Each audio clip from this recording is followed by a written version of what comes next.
Hello friends, आप लोगों का इस नए वीडियो में स्वागत है। आज का हम अपने इस नए वीडियो में जो हमने पिछला वीडियो देखा था उसी का एक और क्वेश्चन देखने वाले हैं। अब क्वेश्चन ये अराइज होता है कि कौन सा पिछला वीडियो था।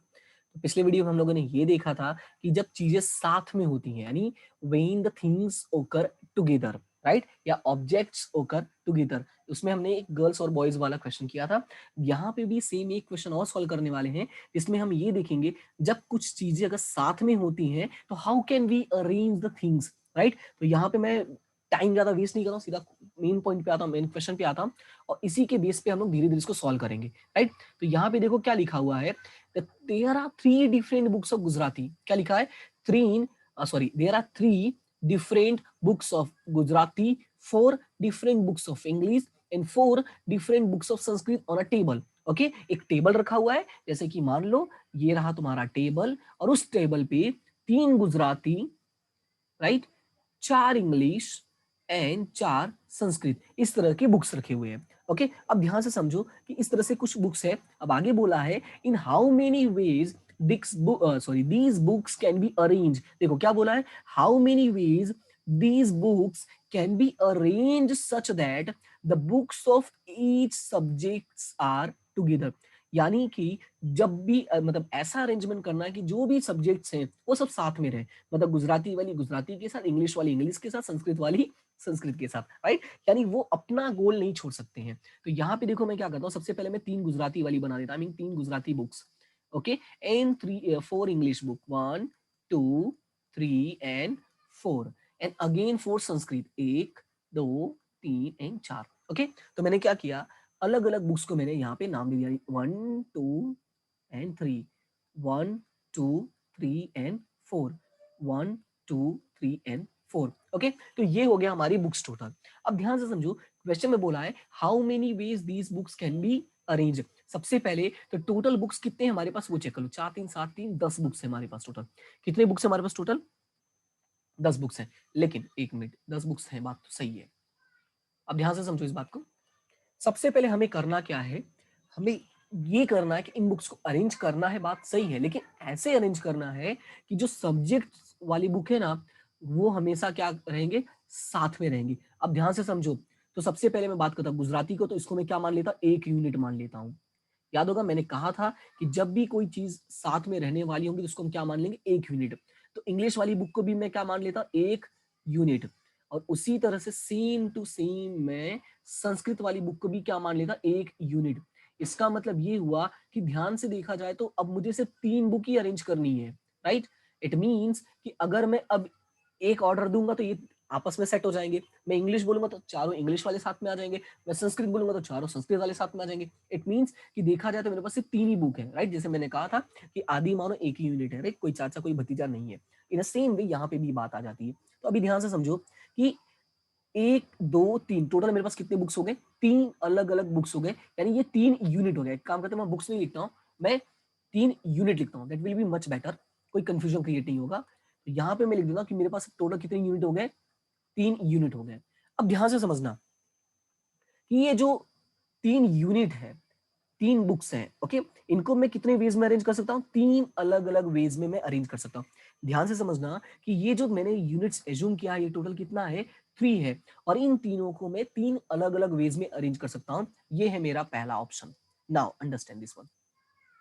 ये जो गुजराती वाली बुक है, ठीक है, ये तीनों साथ में रहेंगे, कहीं और जाएंगे नहीं, किसी और के साथ नहीं बैठेंगे, but they can change their interplace, right, I mean they can change inter I mean they can do interchange, right। आपस में तो जगह चेंज कर सकते हैं ना, मतलब ये इधर आ सकता है, ये इधर आ सकता है, ये इधर आ सकता है, ये इधर आ सकता है, ये इधर जा सकता है, right. It means they can do interchanges, okay। so if they can do interchanges, it means I have also three options, one two three, and in these three books we can arrange in three different ways, I mean three different ways, okay. यानी इन तीन Gujarati books को भी मैं तीन अलग अलग तरीकों से मैं अरेंज कर सकता हूँ, राइट। तो आई होप कि आपको ये समझ में आया होगा, ओके। तो जो फर्स्ट थ्री वाला है ये हमारी थ्री यूनिट का है, ओके। जो फर्स्ट थ्री वाला है वो हमारी थ्री यूनिट का है। ये जो सेकेंड थ्री वाला है ये हमारी गुजराती बुक का है, यानी गुजराती जो बुक्स है वो आपस में तो जगह चेंज कर ही सकते हैं, दैट्स वाई। अब बात करते हैं इंग्लिश की। तो जो इंग्लिश की चार बुक है, क्या जो इंग्लिश की चार बुक है, ये चारों अपने में आपस में तो जगह चेंज कर ही सकते हैं ना, ठीक है, किसी और के साथ नहीं जाएंगे, बट आपस में तो जगह चेंज कर सकते हैं ना। यानी इनके पास कितने ऑप्शंस हैं? 4।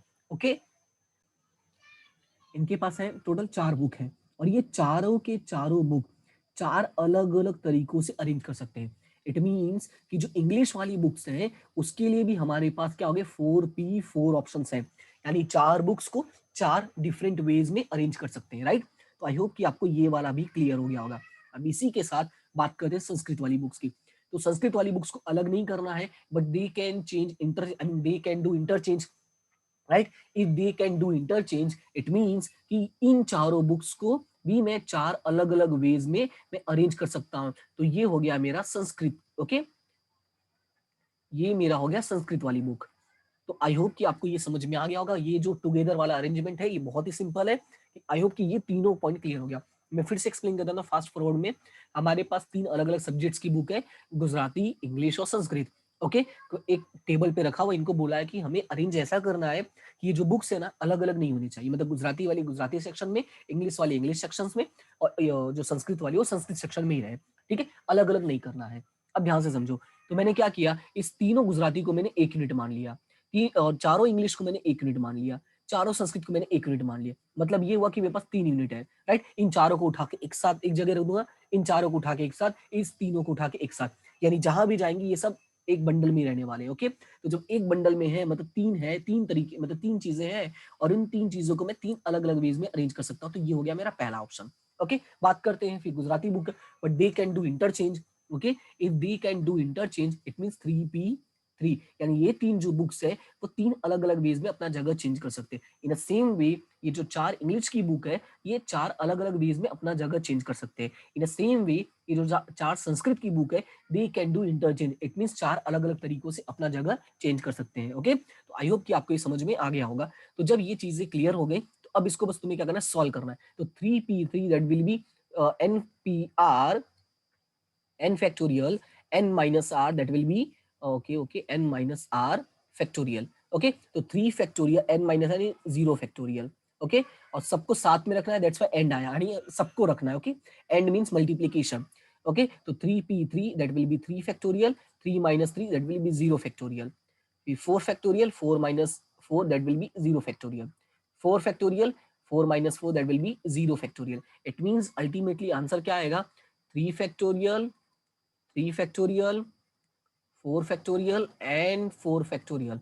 अब इसको सॉल्व करो तो 3 2 1 again, 3 2 1 again, 4 3 2 1 again, 4 3 2 and 1। Okay, अब इसको सॉल्व करो तो 3 2 6 हो गया, ये भी 6 हो गया, ये चाहते हमारे 24 हो गया, ये भी कितना हो गया? 24 हो गया। ओके, पहले मैंने सेपरेट सेपरेट सॉल्व कर दिया। अब पूरा एक साथ मल्टीप्लिकेशन करो, तो जब पूरा एक साथ मल्टीप्लिकेशन करोगे दैट विल बी 20736। ओके, क्या होगा? 20736। इट मींस हम लोगों के पास 20736 डिफरेंट डिफरेंट वेज हैं कि हम लोग इन बुक्स को अरेंज कर सकते हैं। बात समझ में आया? कि यानी अब ये इतने सारे अरेंजमेंट ऑप्शंस हैं कि बुक्स भी साथ में रहेंगी और अलग भी नहीं होंगे और अरेंज भी अच्छे से हो जाएगा। बात समझ में आया? यानी इतने तरीके हैं, 20,736 अलग अलग तरीके हैं कि इन बुक्स को हम अरेंज कर सकते हैं। सो आई होप कि आपको ये समझ में आ गया होगा। अगर कोई भी प्रॉब्लम होता है तो अपना फीडबैक जरूर देना। I mean feedback positive negative that doesn't matter. जो डाउट है कमेंट सेक्शन में बता सकते हो। कोई भी प्रॉब्लम हो जरूर यूज करना उस कमेंट सेक्शन का प्रॉपरली। ओके, ठीक है। तो आई होप कि आपको वीडियो अच्छा लगा होगा, समझ में आएगा, क्लास समझ में आ रही है। अगर समझ में आ रहा है तो वीडियो को लाइक करें, शेयर करें, सब्सक्राइब करें। और जिन लोगों ने ये सारी चीजें की हैं उनके लिए बड़ा सा थैंक यू। और इसी तरह से तुम लोग हंसते रहो, मुस्कुराते रहो और आगे बढ़ते रहो। ऐसे ही हंसते रहो, ठीक है। आंखें थोड़ी ठीक है, ओके। तो ऐसे हंसते रहना। हम मिलते हैं अपने नेक्स्ट वीडियो में नेक्स्ट टॉपिक के साथ। तब तक के लिए thank you so much and have a good day. और चैनल को सब्सक्राइब करना बिल्कुल भी ना भूलें। मिलते हैं हम अपने नेक्स्ट वीडियो में। Thank you so much to all of you and have a good day.